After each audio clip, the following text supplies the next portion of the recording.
BMW X5 2013-2018. By the time the third iteration of the BMW X5 arrived in 2013, the German company's then largest SUV was well established as one of the best in class. That's no mean feat when you consider its rivals include the Porsche Cayenne, Audi Q7 and Range Rover Sport. This generation of X5 was one of the BMW's largest and most expensive models. So it carried certain expectations of luxury and performance, certainly more so than the ability to do serious off-roading. It's therefore no surprise that if you want an SUV, there are better options if you want to tackle the rough stuff. Indeed, there was a version of the X5 that didn't even come with four-wheel drive, badged S-Drive rather than X-Drive. For an SUV that excels in daily use, however, the X5 is a formidable machine. Part of this is because it's one of the more saloon-like SUVs S-Drive. By that we mean it turns into corners well, doesn't lean excessively and finds plenty of grip. Ride comfort is also good, particularly if you find a model with the upgraded adaptive comfort setup. The engine range starts with a 215 bhp 2-liter diesel in the 25D. That might sound like a stretch in such a large car, but aside from being a little noisy, it actually performs very well, helped by using the same 8-speed automatic gearbox as pricier models. Next up are the 30D 254 bhp and 40D 309 bhp models with 3-liter 6-cylinder diesel engines, while for those still craving more power, there's a 376 bhp M50D diesel with 3 turbochargers and a 50i petrol model packing a 443 bhp 5-liter V8. In 2014, BMW introduced a 567 bhp X5M that can get from 0 to 62 miles per hour in 4.2 seconds. At the other end of the scale is the X-Drive 40e plug-in hybrid, launched in 2015, and combining a 2-liter petrol engine with an electric motor to give an electric-only range of about 15 miles. Another standout feature of the X5 is the size of its interior. 2 tall adults can travel in the rear without any cause for complaint, and although shoulder room is a little tight for 3 people sitting abreast, the flat floor does at least mean they won't be squabbling for food space.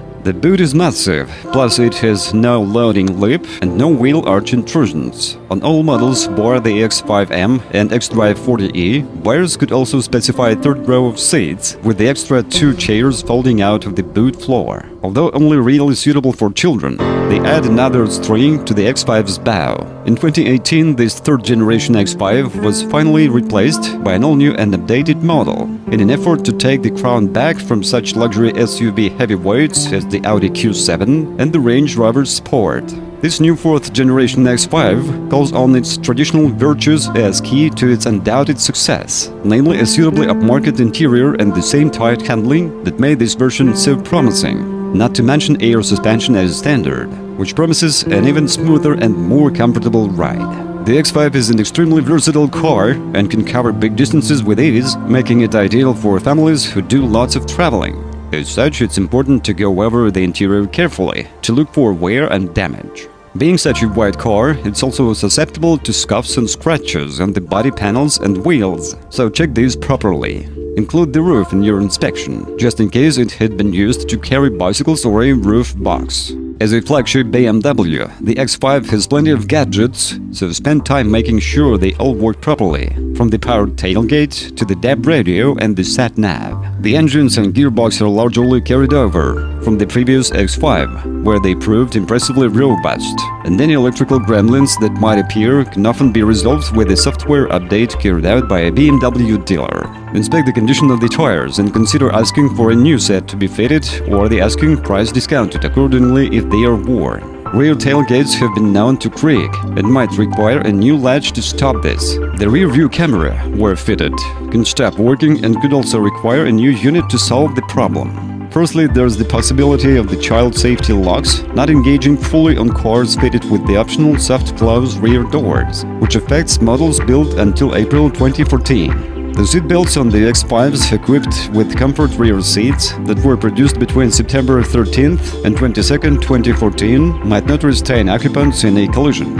Some examples built on August 18th, 2015 may have an issue with the engine cutting out, and the exhaust gas recirculation cooler could be leaking on X5s made between November 12th, 2014 and September 8th, 2016. Finally, wheel bolts on car manufactured between July 13th, 2018 and August 2nd, 2018 need to be checked, because they might not have been tightened correctly at the factory.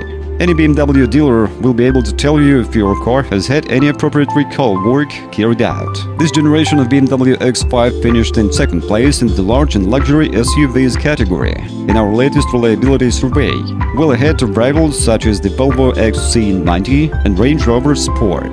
BMW as a brand managed a middling 16th place out of 31 manufacturers. That's not the best result for a luxury marque, but it did outperform key competitors, such as Audi, Porsche and Mercedes-Benz. It's tempting to recommend the punchy and refined 30D or 40D 6-cylinder X5s, but the 4-cylinder 25D is almost as good and cheaper to run. Spec levels are divided between SE and M Sport, both of which are well equipped. SE, for example, includes metallic paint, front and rear parking sensors, 18-inch alloy wheels and leather seats. Upgrading to M Sport gets you sportier styling, bigger wheels, adaptive sport suspension and electrically adjustable front seats, although the slightly firmer ride counts against it. If you're after an X5 with the pace of truly Excite, the M50D or X5M will easily do the job, with the former somewhat cheaper to run. Our favorite BMW X5, X-Drive 25D SE. Well, if you are the owner of this car, then please describe the problem that you had to face during the operation of the car. Perhaps it is your feedback that will help viewers when choosing a car. That's it for today. Thanks everyone for attention. It isn't much work for you to subscribe to the channel. See you soon.